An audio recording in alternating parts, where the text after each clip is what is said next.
ஓம் ஸ்ரீ குருப்யோ நமக. ஸ்ரீ சுவாமி சிவானந்தா. ஞான விருந்து சரணாகதியும் அனுகிரகமும்.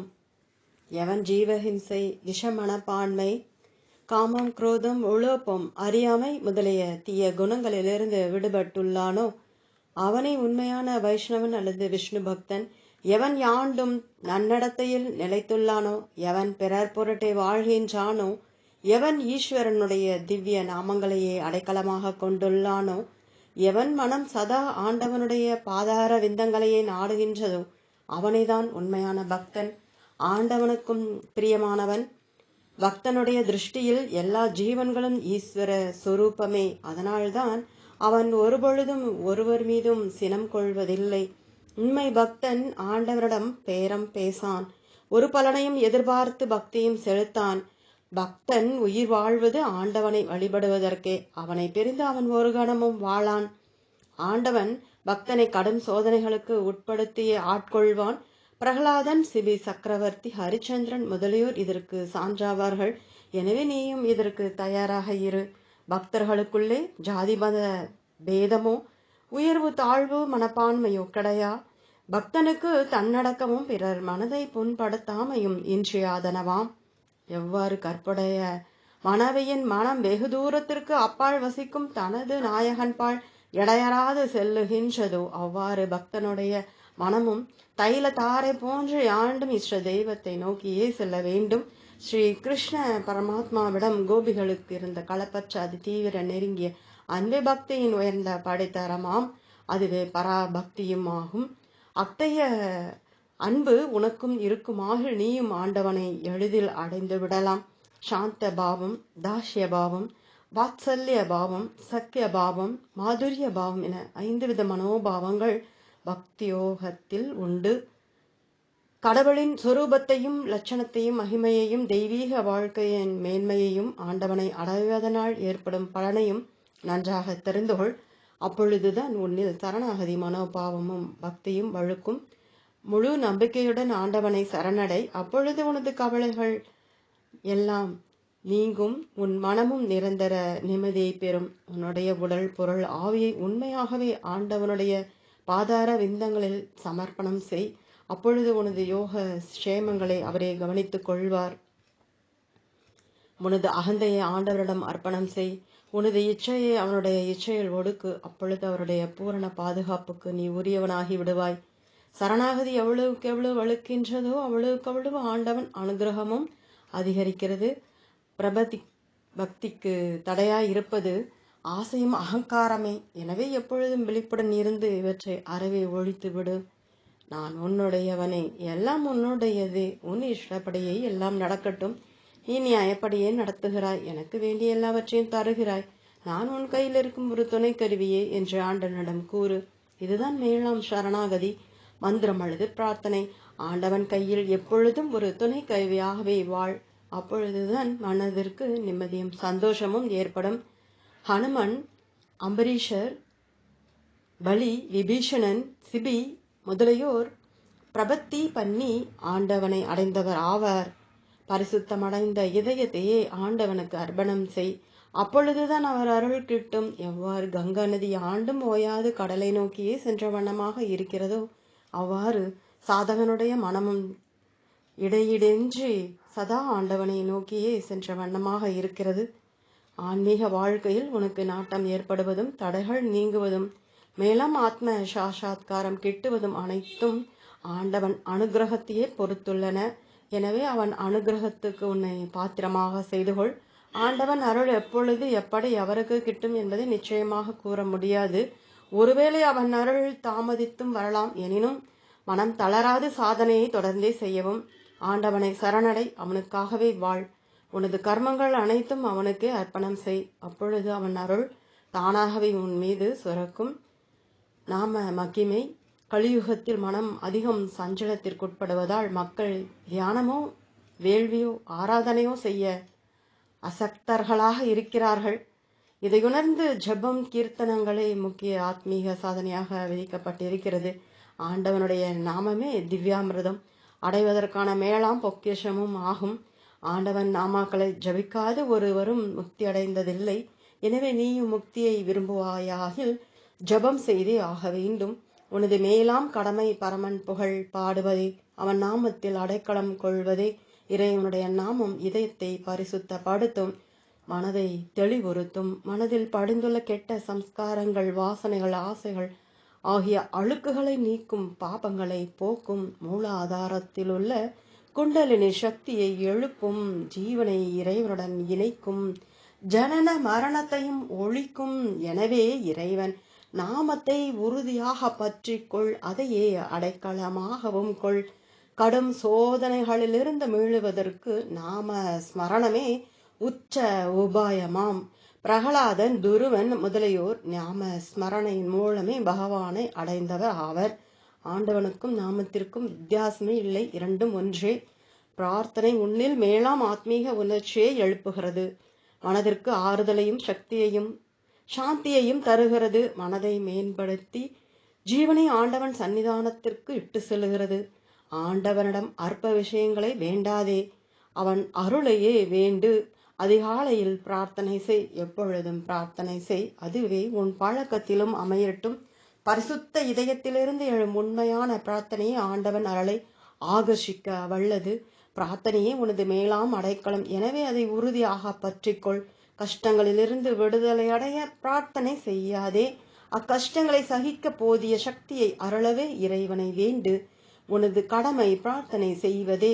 அப்பிரார்த்தனை ஆண்டவன் அருளுக்கு உரியதா இல்லையா என்பதை பற்றி கவலை கொள்ளாதே. ஜீவனுக்கு பிரார்த்தனையே ஆத்மீக உணவு, ஆத்ம பலவர்த்தனி. வேதாந்தம். வேதாந்தம் மெய்ப்பொருளை உணர்த்தும் தத்துவ நூலாகும். எப்பொருளை அறிந்தால் ஏனைய பொருள்கள் யாவும் அறிந்ததாகுமோ அப்பொருளை உணர்த்தும் நூலே வேதாந்தம் ஆகும். பிரம்மம் ஒன்றே மெய்ப்பொருள், நாம சொரூபமாயிருக்கின்ற பிரபஞ்சம் முழுதும் பொய் தோற்றமே. இதுதான் வேதாந்தத்தின் உட்கருத்து. இது மேலாம் கூறுவதாவது, ஜீவன் பிரம்மனே அன்றி அவனிலும் வேறல்லன். அப்பிரம்மம் இரண்டற்ற ஏகவஸ்து, அவனது சொரூபம் சத் சித் ஆனந்தம்.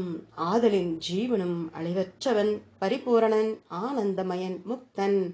ஜீவாத்மா உண்மையில் பரமாத்மாவேதான்.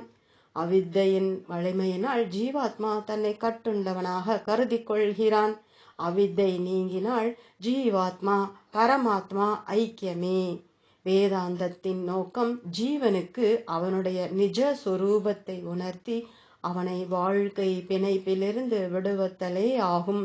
வேதாந்தம் பரந்த நோக்கையும் விரிந்த மனப்பான்மையையும் தந்து இவ்வாழ்க்கையிலேயே விடுதலைக்கும் வழிகாட்டுகிறது. வேதாந்தத்தின் அடிப்படைகளை கிரகிக்க தீவிர இடைவிடாத முயற்சியும் சூட்சுமமான கூர்மையான பரிசுத்த புத்தியும் தேவை. வேதாந்தம் பரோக்ஷ ஞானத்தில் ஆரம்பித்து அபரோக்ஷ ஞானத்தில் முடிவடைகின்றது. உனது நிஜ சொரூபம் சத் சித் ஆனந்தமே. இதைத்தான் வேதங்களும் சுருதிகளும் ஒன்று போல் வற்புறுத்துகின்றன. நீ அம்சமல்ல பூரணனே. உண்மையில் நீயே அம்மெய்ப்பொருள், அம்மெய்ப்பொருளே நீ. இதை சுவானுபூதியில் உணர்ந்து விடுதலை அடைவாயாக. வேதாந்தம் எல்லா மதங்களையும் ஏற்றுக்கொள்கிறது. வேதாந்தம் மனிதனுடைய துக்கம், மோகம், கவலைகளை நீக்கி அவனுக்கு சக்தியையும் சாந்தியையும் தருகிறது. மனிதரிடையே வேற்றுமைகளை நீக்கி ஒற்றுமையை வளர்க்கிறது. பிறப்பு இறப்புகளை ஒழிக்க வேதாந்தமே மேலான ஔஷதம். மெய்ப்பொருளில் தீவிர நாட்டம், சதா ஆத்மனை பற்றிய நினைவு, தன்னடக்கம், பணிவு, கபடமின்மை, பொறுமை, சுருதிகளிலும் குரு வாக்கியங்களிலும் தன்னிலும் பூரண விசுவாசம் முதலியன வேதாந்த சாதகனின் அடிப்படையான அம்சமாகும். வேதாந்த சாதகனுக்கு நன்னெறி தேர்ச்சியும் சாதன சதுஷ்டயங்களும் இன்றியமையாத சாதனங்களாகும். ஜீவபோதத்தை களைத்து விடுவதே அத்வைத வேதாந்தத்தின் குறிக்கோள். ஜீவபோதம் அகன்றால் எஞ்சியது பரபோதமே. சரீர அபிமானங்களையும் குடும்ப பற்றுதல்களையும் உலக ஆசைகளையும் தொடர்புகளையும் கீர்த்திகளையும் கௌரவங்களையும் துற. இதைத்தான் வேதாந்தம் வற்புறுத்துகிறது. மாயை அல்லது மறைக்கும் சக்தி. மாயை என்ற பதத்திற்கு ஜால வித்தை, இந்திரஜாலம் என்று பொருள். உண்மை அல்லாத உலகம் உண்மை போன்று தோன்றுவதும் பின்மெய் ஞானம் ஏற்பட்டதும் அது பொய்யாக மறைவதும் ஒரு பெரிய ஜால வித்தையே. ஒன்றுக்கும் பொருள்படாத ஒரு தோற்றத்திற்குத்தான் மாயை என்று பெயர். அம்மாயை சத்தும் அல்ல அசத்தும் அல்ல. அஞ்ஞானியின் கண்களுக்கு பிரபஞ்சம் புலப்படுவதால் அது பொய் என்று சொல்ல முடியாது. ஆனால் நிர்விகல்ப சமாதியில் ஜீவ பிரம்ம ஐக்கியம் ஏற்படும் பொழுது பிரம்மத்தை தவிர ஒன்றும் எஞ்சுவதில்லை. உலகமும் பொய்யாகவே மறைந்து விடுகிறது. எனவே உலகம் மித்தை. உண்மையை கூறின் பிரம்மம்தான் எப்பொழுதும் சத்தான வஸ்து, உண்மை பொருள். ஆனால் பிரம்மமோ மாயையினுடைய சக்தியினால் அஞ்ஞானிகளுக்கு உலகமாக தோன்றுகிறது. பிரம்மத்தினின்று ஜகத்தை தோற்றுவிப்பதும் பிரம்மத்தில் ஜகத்தை ஆரோபிப்பதும் மாயை. இரண்டற்ற ஏக வஸ்துவாகிய பரம்பொருளே மாயையின் வலிமையினால் அநேக ஜீவர்களாக தோற்றமளிக்கின்றது. மாயையிலிருந்துதான் ஸ்தூல சூட்சும உலகங்களும் தேகம், இந்திரியங்கள், மனம் ஆகியவைகளும் உண்டாகின. உயிர்களின் தோற்றம், இருப்பு, ஒடுக்கம் ஆகியவை மாயையின் காரியமே. ஒரு சிறு மேகம் எங்கும் சமனாக பிரகாசிக்கும் சூரியனை நம் கண்களுக்கு தெரியாது மறைப்பது போன்று மாயையாகிய திரையும் எங்கும் நிறைந்துள்ள சச்சிதானந்த பரம்பொருளின் சுரூபத்தை நம் கண்களுக்கு தெரியாது மறைத்து விடுகிறது. பற்றுதல் அல்லது ஆசக்தியே உனது சகல கஷ்டங்களுக்கு மூல காரணம். அதுவே உன்னை மாய வாழ்க்கையில் பிணைக்கும் சங்கிலி ஆகும். எனவே அதை வைராக்கியம் மூலம் அறுத்தெறி. நித்திய ஞானம், பேரானந்தம், பரமசாந்தி ஆகியவைகளை ஏற்கனவே உன்னில் அமைந்துள்ளன. ஆனால் அவற்றை நீ உணராதிருப்பதற்கு காரணம் அஞ்ஞானம். மாயையிலிருந்து அஞ்ஞானமும், அஞ்ஞானத்திலிருந்து மயக்கமும், மயக்கையிலிருந்து துவைதமும் வேற்றுமைகளும் உண்டாகிறது. எனவே ஆத்ம ஞானத்தின் மூலம் அஞ்ஞானத்தை ஒழித்து விடுதலை அடைவாயாக. தேகத்தை ஆத்மன் என்று கருதுவது அவித்தையின் பார்ப்பட்டதே. அதுவே தேகாத்ம பிராந்தியும் கொடிய பாபமும் ஆகும். ஜீவனை கட்டுப்படுத்துவது அவித்தை. ஒன்றை மற்றொன்றாக நினைப்பது, ஒன்றின் தன்மையை மற்றொன்றில் ஆரோபிப்பது மயக்கமே. அஞ்ஞானமே பீதியையும் துவேஷத்தையும் ஆசைகளையும் வளர்க்கிறது.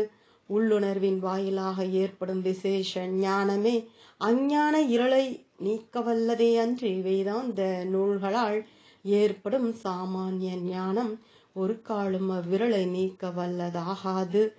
பிரகிருத்தியில் சத்துவகுணம் அடங்க பெற்று இதர இரு குணங்களும் ஆதிக்கம் பெற்றிருக்குமாகில் அது அவித்தை ஆகும். பிரகிருதியில் ராஜ தாமச குணங்கள் அடங்க பெற்று சத்துவ மேலோங்கி நிற்குமாகில் அது மாயை ஆகும். ஜீவனுக்கும் பிரம்மனுக்கும் வேற்றுமையை ஏற்படுத்துவது மாயை. பிரம்ம மாயைக்கு அதிபதி.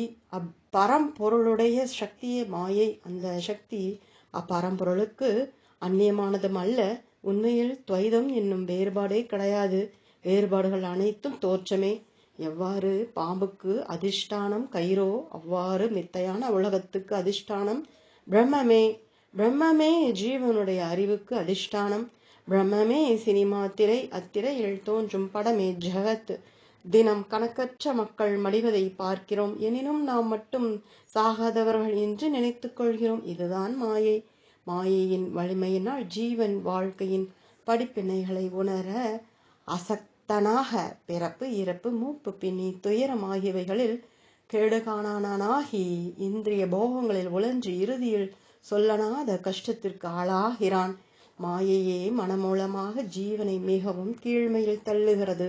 அம்மாயையின் தன்மையை உள்ளபடி உணர்பவன் அதனால் பாதிக்கப்பட மாட்டான். மாயையின் காரியம் மிகவும் சூட்சுமமானது. அவ்வலிமை மிக்க சக்தியை இடைவிடாத விசாரணை, விவேகம், ஆத்ம தியானம் ஆகியவைகளை கொண்டு அறவே ஒழித்துவிடு. ஜீவ பிரம்ம ஐக்கியம் ஏற்பட்டால் ஒழிய மாயையின் பிணைப்பிலிருந்து விடுதலை பெற முடியாது.